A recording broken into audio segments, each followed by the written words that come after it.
साध संगत जी, प्रेम से कहना धन निरंकार जी। एक नई साखी के साथ स्वागत है आप सभी का आपके ही अपने चैनल पर। आज की साखी का विषय है साहस। तो चलिए सुनते हैं आज की ये साखी। साध संगत जी, पुरानी बात है, महात्मा बुद्ध एक गांव में ठहरे थे। उस गांव का एक बड़ा प्रसिद्ध हाथी था, राजा का, और वो हाथी अब बूढ़ा हो गया था। सारी राजधानी उस हाथी को प्रेम करती थी। उस हाथी में बड़े गुण थे। वो बड़ा बुद्धिमान था और उसकी बड़ी बड़ी जीवन की यशोगाथाएं थी। उस हाथी ने बड़े बड़े युद्ध लड़े थे और बहुत से युद्ध जीते भी थे। और राजा को हाथी ने अनेक कठिनाइयों में युद्ध के मैदान पर विजय दिलाई थी। राजा पर उस हाथी की बड़ी बड़ी सेवाएं थी, तो उस हाथी की बड़ी प्रतिष्ठा थी नगर में। एक दिन वो हाथी तालाब पर पानी पीने के लिए गया और वो वहाँ कीचड़ में फंस गया। हाथी बूढ़ा हो गया था, शिथिल गात्र, कीचड़ से वो निकल ना सका। जितनी कोशिश करने लगा उतना ही वो कीचड़ में ज़्यादा फंसता जा रहा था। अब तो वो हाथी घबराकर कीचड़ में ही बैठ गया। अब ये खबर राजा के महल तक पहुंची। उस हाथी का जो बूढ़ा महावत था वो भी अवकाश प्राप्त हो गया था। हाथी के लिए नए महावत भेजे गए। उन्होंने बड़ी कोशिश की हाथी को कीचड़ से निकालने की, लेकिन हाथी कीचड़ से निकल नहीं पाया। उस हाथी के निकलने का कोई भी उपाय उन्हें नजर नहीं आ रहा था। फिर तो स्वयं राजा वहां पर आ गए। उन्होंने देखा कि उस बूढ़े हाथी की आंखों से आंसू बह रहे थे और वो बूढ़ा हाथी अपनी दयनीयता पर पीड़ित हो रहा था।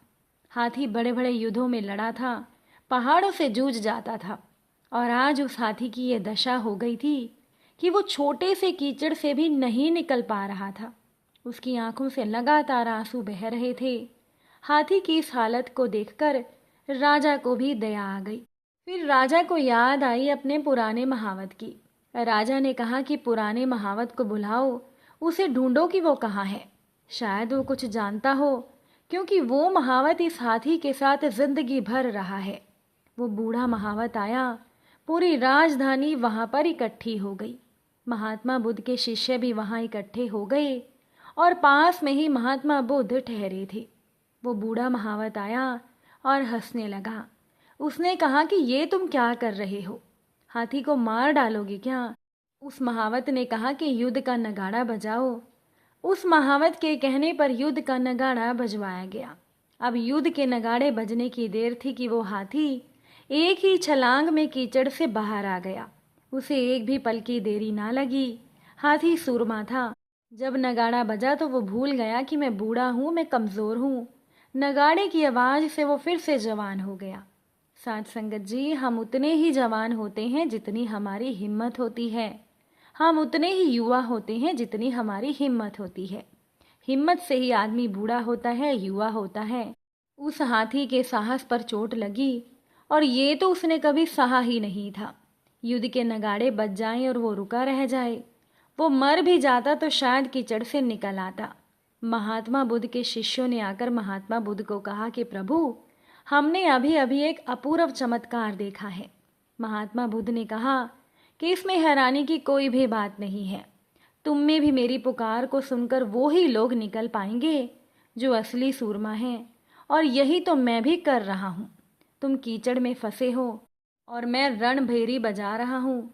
तुम में से जो भी हिम्मतवर हैं, जिनमें थोड़ी सी भी क्षमता है, साहस है, वो निकल कर आएंगे और वो ही चुनौती को स्वीकार कर लेंगे।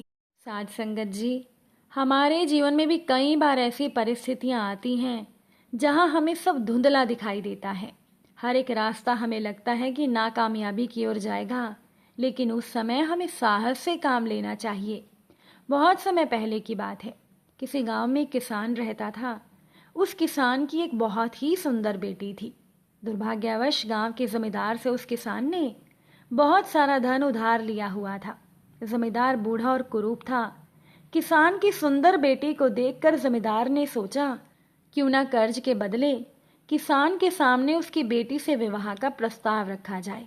जमींदार किसान के पास गया और कहने लगा, तुम अपनी बेटी का विवाह मेरे साथ कर दो, बदले में मैं तुम्हारा सारा कर्ज माफ़ कर दूंगा। जमींदार की बात सुनकर किसान और उसकी बेटी के होश उड़ गए। तब जमींदार ने कहा, चलो गांव की पंचायत के पास चलते हैं, वो जो भी फैसला लेंगे वो हम दोनों को मानना होगा। वो मिलकर पंचायत के पास गए और पंचायत के आगे उन लोगों ने सारी बात बता दी। उनकी बात सुनकर पंचायत ने थोड़ा सोच विचार कर कहा, ये मामला तो बहुत उलझा हुआ है, इसीलिए हम इसका फैसला किस्मत पर छोड़ते हैं। जमींदार सामने पड़े हुए सफ़ेद और काले रोड़ों के ढेर में से एक काला और एक सफ़ेद रोड़ा उठाकर एक थैले में रख देगा। फिर किसान की बेटी बिना देखे उस थैले में से एक रोड़ा उठाएगी और उस आधार पर उसके पास 3 विकल्प होंगे। पहला विकल्प, अगर वो काला रोड़ा उठाती है तो उसे जमींदार से शादी करनी होगी और उसके पिता का कर्ज माफ़ कर दिया जाएगा। अगर किसान की बेटी सफ़ेद रोड़ा उठाती है तो उसे जमींदार से शादी नहीं करनी पड़ेगी और उसके पिता का कर्ज भी माफ़ कर दिया जाएगा। और अगर लड़की पत्थर उठाने से मना करती है तो उसके पिता को जेल भेज दिया जाएगा। पंचायत के आदेश के अनुसार जमींदार झुका और उसने 2 रोड़े उठा लिए। जब वो रोड़ा उठा रहा था तो तेज आंखों वाली किसान की बेटी ने देखा कि उस जमींदार ने दोनों काले रोड़े ही उठाए हैं और उन्हें थैले में डाल दिया है। लड़की इस स्थिति से घबराए बिना सोचने लगी कि अब वो क्या करेगी। उसे 3 रास्ते नजर आए। पहला रास्ता, अगर वो रोड़ा उठाने से मना कर दे और अपने पिता को जेल जाने दे। दूसरा रास्ता कि वो सबको बता दे जमींदार दोनों काले पत्थर उठाकर धोखा दे रहा है। तीसरा, वो चुप रहकर काला पत्थर उठा ले और अपने पिता को कर्ज से बचाने के लिए जमींदार से शादी करके अपना जीवन बर्बाद कर दे। उस लड़की को लगा कि दूसरा तरीका सही है, पर तभी उसे एक और उपाय सूझा। उसने थैले में अपना हाथ डाला और एक रोड़ा अपने हाथ में ले लिया और बिना रोड़े की तरफ देखे उसने अपने हाथ से रोड़े के फिसलने का नाटक किया। उसका रोड़ा 1000 रोड़ों के ढेर में गिर चुका था और उनमें ही कहीं खो चुका था। किसान की बेटी बोली, हे भगवान, मैं कितनी फूहड़ हूँ, लेकिन कोई बात नहीं। आप लोग इस थैले के अंदर देख लीजिए कि कौन से रंग का रोड़ा बचा है, तब आपको पता चल जाएगा कि मैंने कौन सा रोड़ा उठाया था जो मेरे हाथ से गिर गया। अब थैले में बचा हुआ रोड़ा काला था। सब लोगों ने मान लिया कि किसान की बेटी ने सफ़ेद पत्थर ही उठाया था। साथ संगत जी, जमींदार के अंदर इतना साहस नहीं था कि वो अपनी चोरी मान ले, ये मान ले कि उसने धोखा किया था। किसान की बेटी ने अपनी सोच से, अपने साहस से असंभव को भी संभव कर दिया था। तो साथ संगत जी, कई बार इंसान के जीवन में ऐसे हालात आ जाते हैं जहां उसे कुछ भी दिखाई नहीं देता। उसे लगता है कि मेरा हर एक रास्ता नाकामयाबी की ओर जाएगा। लेकिन ऐसी हालत में अगर हम परंपरा से हटकर सोचने की कोशिश करें, अगर हम साहस से काम लें, तो किसान की बेटी की तरह हम भी अपनी मुश्किलों को दूर कर सकते हैं। कुछ समय पहले की घटना है। एक अच्छे घर की लड़की का रिश्ता हुआ। शादी की बात होने पर कहा गया कि हमें बेटी की शादी में कुछ नहीं चाहिए, हमें तो केवल लड़की चाहिए। सारी बातें ठीक ठाक होने के बाद सब खुश हुए और शादी का मुहूर्त निकलवा कर शादी की तैयारियों में लोग लग गए। सब जगह शादी के कार्ड बंट चुके थे, सारी तैयारी हो चुकी थी। 10 दिन बाद शादी थी तो लड़के वालों ने अपना एक नया रूप दिखाया और कहने लगे कि हमें तो बड़ी गाड़ी दहेज में चाहिए, नहीं तो हम ये शादी नहीं करेंगे। अब लड़की वाले गाड़ी तो पहले भी दे रहे थे, लेकिन लड़के वालों ने बड़ी गाड़ी की मांग कर डाली तो लड़की वाले सोच में पड़ गए कि अब क्या होगा। लड़की ने शादी से मना भी किया, पर घर वालों ने उसकी एक ना सुनी। वैसे भी लड़की की हाँ या ना को ज़्यादा अहमियत नहीं दी जाती हमारे समाज में। साथ संगत जी, लड़की के घर वाले बाहर से कुछ पैसे पहले ही ब्याज पर उधार ले चुके थे। अब वो और पैसे भी नहीं ले सकते थे। फिर उस लड़की ने कुछ सोचा और कहने लगी, आप जो ये 7 तोले का हार मुझे दे रहे हो, ये मत दो। कुछ सोचने के बाद यही तय हुआ कि वो हार लड़की को नहीं दिया जाएगा। सब काम समय से कर दिए गए। लड़की भी विदा होकर ससुराल चली गई। वहाँ पर उसकी सास, उसकी ननद ने पूछा कि तुम्हारा वो 7 तोले का हार कहाँ है। कोई कुछ पूछे तो कोई कुछ। लड़की बड़ी परेशान हो गई। जब उससे रहा नहीं गया तो उसने कहा, वो जो बाहर बड़ी गाड़ी खड़ी है ना, वो ही हार है। अब उसे ही हार समझो। समझो हार के पहिए लग गई।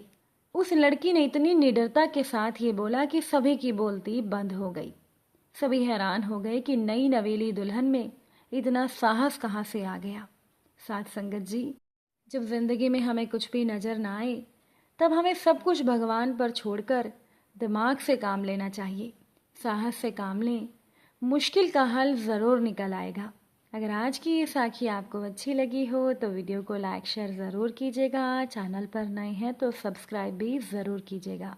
आप सभी से फिर मुलाकात होगी नई साखी के साथ। साथ संगत जी, प्यार से कहना, धन निरंकार जी।